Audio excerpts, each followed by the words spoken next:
Hey guys, this is Scott with a 1970 Chevy El Camino Restomod. This is chapter 3. In this chapter we're going to talk about the engine, transmission, and some of the goodies and upgrades that I've done in the engine compartment. There's been a lot of time, money, and energy spent into this department alone, and I love talking about it. I love lifting my hood and showing this off. And I've also learned a lot of lessons in this department. I've had a lot of things that I bought over the time that just didn't work, didn't like, and I went in different directions. So we're going to talk a little bit about that in this video. So let's start with kind of the history. The history is that this had a 350 small block. It was a 2-bolt main. It was my father-in-law's, and it was a highway machine. Didn't have a lot of power. I think it came out of a 1974 donor car, Chevy of some sort, and probably had, I think I looked it up, and I think it was around 225 or 250 horsepower. So never had a lot of power. It also had a TH375 transmission. So that's what I started with. And the motor, when I had it, I was happy with it. I thought I could pep it up and get some more power out of it, but I always planned on leaving that in place, even though it was not a numbers matching engine to vehicle. Nothing original was. My father-in-law built this the way he wanted it, and he took a lot of stuff out of the boneyard in order to build it. So I took it to the shop to fix an oil leak. They thought it was a rear main, and they loved the car. They thought it was cool.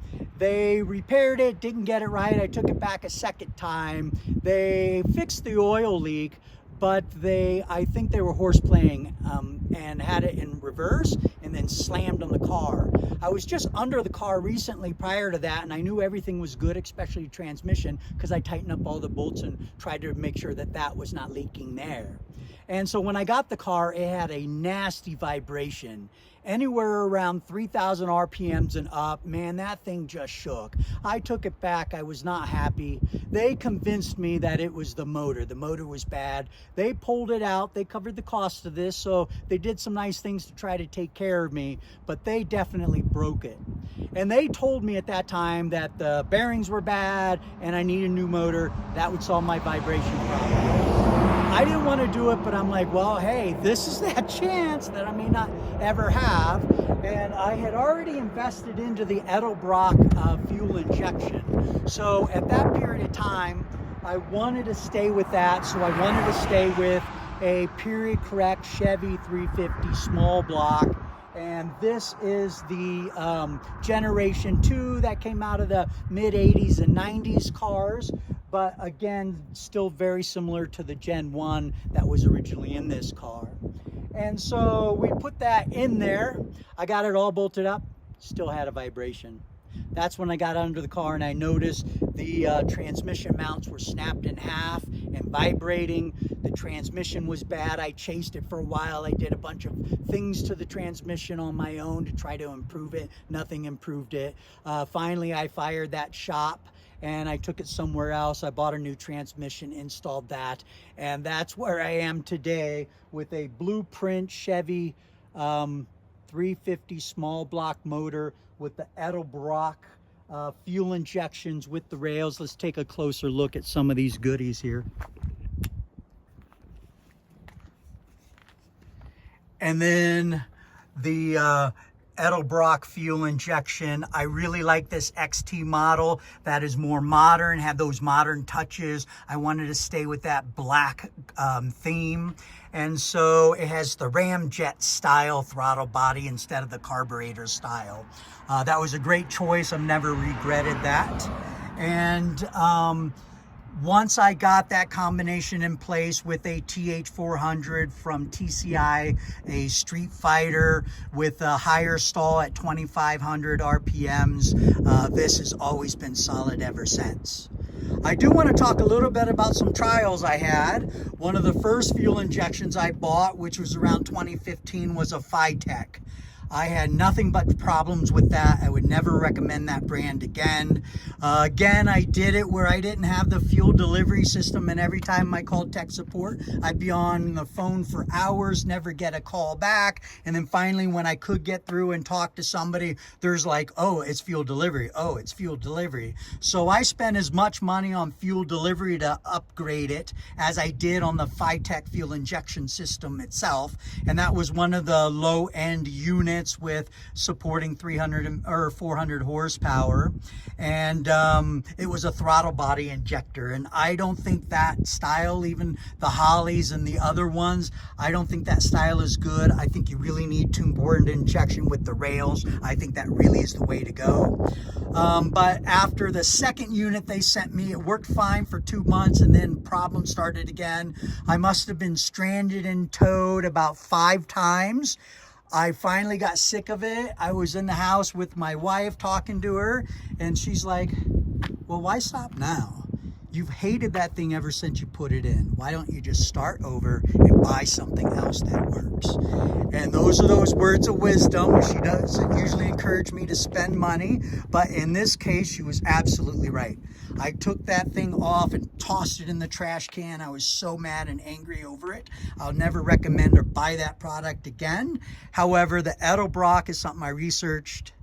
They've got a great reputation. Their tech support has been phenomenal. They got me dialed in. And every time I die or a problem occurs with this car, it's never been fuel injection. I've always thought it was. I chase it down.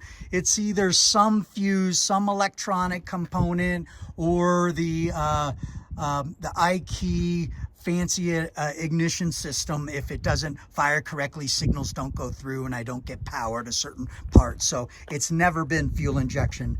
I've never had regrets with this Edelbrock, and I highly recommend that. And this is the ProFlow 4XT is the model I have. The app was also pretty good. All right. So that talks about engine. I did mention Blueprint. So I did have some troubles with Blueprint. Blueprint is one of those companies that has probably one of the best tech supports I've ever had. I was chasing some problems with breaking some rockers. So they sent me some upgraded high-end rockers, and I've never had troubles since that period of time. They took care of all of that, of course. And I never paid a dime for it. They got me straightened out, and I've never had problems since then. The headers.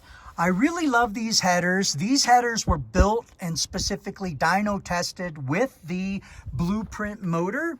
So when I found that, it was a no-brainer. I had to go that way because I knew it fit. I knew it lined up. I knew I didn't have to do any dimpling or fancy stuff. So I absolutely love these headers, and I'm drawing a blank on what they are. I'm looking for a nameplate, but I don't see them. But they are fantastic. The Blueprint motor also was dynoed at 401 horsepower, and with some of the mild mods I've done, I estimate around 415 to 420 horsepower. The belt was converted to a dual belt, but a serpentine system. I removed the fan. I went electronic. That's a cold case radiator with the cold case fans. These fans are fantastic. They're large. They're quiet. They just work. I really like it. The cold case radiator, this is my third, and it's already leaking. I've had this one for 1.5 years. I'm about to go into my fourth. They do have lifetime warranty. They've always been good there, and they always take care of me. But the fact that I'm only getting 1.5 to 2 years out of each radiator is highly concerning. So I'm on the fence on whether or not I'd recommend that product. Optima batteries is another one I love and hate. I've used these most of my adult life and most of my cars. I get about 2 to 3 years out of one of these batteries, especially in this car. And I just recently bought a lithium cell battery. It weighs 10 pounds from XS Power. It's on its way here. Hopefully I get it before the next car show in the next week or two. I'm really excited for that new technology. I have a lot of electronic upgrades, including a Mechman 240 amp alternator. I've gone through about 3 different versions of alternators, and with my high power audio system, which we'll talk about in another chapter, I did upgrade recently to 240 amps. This works much better and is compatible with the power that I'm running in the sound system. I'm in the process of upgrading cables, but I'm running 0 gauge cables coming in, as you can see here. And then it transitions to 4 gauge, which is what I had in the car already. So over time, I'll get that upgraded.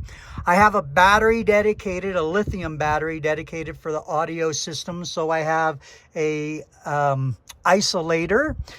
Without that isolator, that battery would backfeed. So when I disconnect the battery in order to work on the car, it would energize the whole system, and I don't have a true disconnect. So you do need to run an isolator for 2 or more batteries.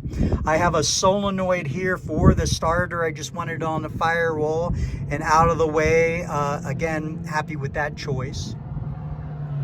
And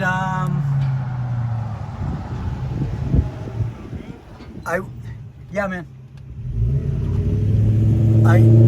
Moving on here, some of the upgrades that are done in the engine compartment is this is the Spectre Ram Jet. This was a kit that I bought that was built specifically for this vehicle. It's a true cold air intake. The hood seals over this, as you can see a little pinch point there. And I get some cold air intake into the motor, so really happy with that choice. I went with a Lee power steering Saginaw rebuilt. Love this unit. First choice, first time. Everything is perfect. I have no regrets there at all. Highly recommend that. Strong, tight steering. This car originally had a ton of bump steer, had a huge wobble and a big 14-inch steering wheel, and I went to a smaller wheel. I upgraded that steering box and never looked back. It's been fantastic. Of course, this car does have air conditioning, power steering, and the air conditioning unit was classic auto air, nothing but problems. I bought that specifically because they had the control panel that looked more like the original. That was the reason I made that choice. Horrible customer service. Took me, gosh, probably a month to get that thing installed. Have to drill through the firewall here, whereas the vintage air comes over in the box on the side. They would argue and complain, oh, well, vintage air, you got to cut the glove box. I'm like, so what? I've cut up almost my entire car. What do I worry about a glove box? I'd rather cut a hole in the glove box than to drill holes through the firewall, and the template they sent me was wrong, and I had to re-drill those holes and then manufacture a plate to cover the mistake holes. I'm like, don't buy their product. It's just horrible, and they have horrible customer service. All right, there's 2 recommendations on not to purchase and a couple recommendations on things to purchase. All right, I have another episode and chapter where we'll talk about brakes and suspension, so I'll save that for later. But I do want to talk about a couple more components in the engine compartment here. So the MSD 6AL2 I upgraded because I wanted black, and I had the original 6AL version, but this one has some launch rev limiters and a couple other rev limiters. And in the future, I do plan to introduce nitrous oxide into this vehicle, just again for one of those, can you do it? And it's super cool. And I want some foggers just so I can show off more than actually use the nitrous. But it's just one of those really cool, taking it to the next level upgrades that I plan on doing. And so the MSD 6AL2 was purchased specifically with that upgrade in mind. And then the last upgrade and some of the things you'll see in here is the hood hinges. So I just got these installed yesterday. In fact, this is the American All-American Billet Company, which is made in Phoenix, Arizona, somewhat local to where I'm at. So this design is much better. These turnbuckles, which you see here, is a one-piece turnbuckle. There's a lot less adjustability, but it just works. I've I haven't had it on that long, but it's better. What I had before was CVF racing hinges. They had a different design where the shock was underneath rather than this style. It never felt right from the beginning. I broke it several times. They do have a lifetime warranty, and while they've always taken care of me, they would never send me whole replacements, because when you put stress on one side, it puts stress on the other, and they would only replace the parts. So after 3 replacements a couple weeks ago, I knew it wasn't right. It just felt flimsy. And the other side, I had one of these turnbuckle, which is an adjustable, and it's their weak point. These have big bolts. The CVF Racing and the March Racing, which is a similar design, has this adjustable turnbuckle with these tiny little bolts, and they would snap right out of the arms. And so they sent me the rear replacement arm, and then a week after the front, because it had so much tension, it snapped and pulled right out of that front arm. So again, that's one of those decisions I made. I don't care how good your warranty is. If you're not willing to take care of me and send me everything I say I need, then I'm throwing it in a trash can, and I'm going to trash you, and I'm going to move forward with another product. So stay tuned. Maybe in a year from now I have problems with these, but I have a lot better hood alignment now. It goes up and down much better, just smooth, and so far I'm really impressed. I also upgraded to the All-American billet locking mechanism. I had to do several mods to get this to fit into the lockdown here. So that I just did yesterday. That was quite interesting, but really happy with the way it turned out. And I had to do a notch in here, and then I used black paint, as I usually do, to treat the raw metal so that it's covered and less likely to rust, although it's aluminum. But that allows me, because it was a little bit too far back, so by cutting the notch, it allows me to engage at the proper point here, and then everything works the way it is. I also had to modify this and push it back, and I had to bend the spring adjustment in order to do that there. Okay, that summarizes some of the motor. Let me talk real quickly about the transmission. I did mention it's a TCI Street Fighter TH400. Because I went with the 375, I actually, at the time, I thought it was a 400, but it had a 9-inch tail. That's the telltale sign between a 375 and a 400. And so when I had that 375, or that 9-inch tail, I wanted the TH400 with that tail on it, because I already had my drive shaft cut and aligned for that, and I installed a gear vendor's overdrive. A gear vendor's overdrive is another one of those things that I absolutely love. This, with the gears I have in the rear end, which are 373s now, I'll talk about that in another chapter, but I would be around 3,700 RPMs going 75 miles an hour. The gear vendors drops that 700 RPMs, and I'm right at 3,000 RPMs at 75 miles per hour. And getting that freeway speed, because I do a lot of driving in this. This was built to be a daily driver, and I put 20,000 miles on this Blueprint motor since I've installed it around 2020. So again, really happy with the gear vendors unit and that transmission combination. I had to work with gear vendors, which they're really great. When we discovered the mistake I made of using the 375 and I was thinking it was a 400, the 400s have that 4-inch tail. So they manufactured something for me. They built it from scratch to fit my odd combination of the 9-inch tail, which I still have from gear vendors, because they replace your tailpiece. So they built me that tail specifically to match this car, so it is rather unique, and I appreciate that because it saved me from having to buy a new drive shaft and so forth. Okay, so that covers the engine compartment, motor, and transmission gear vendors unit.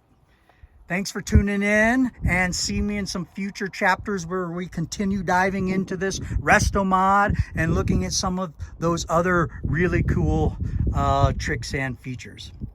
Signing out for now.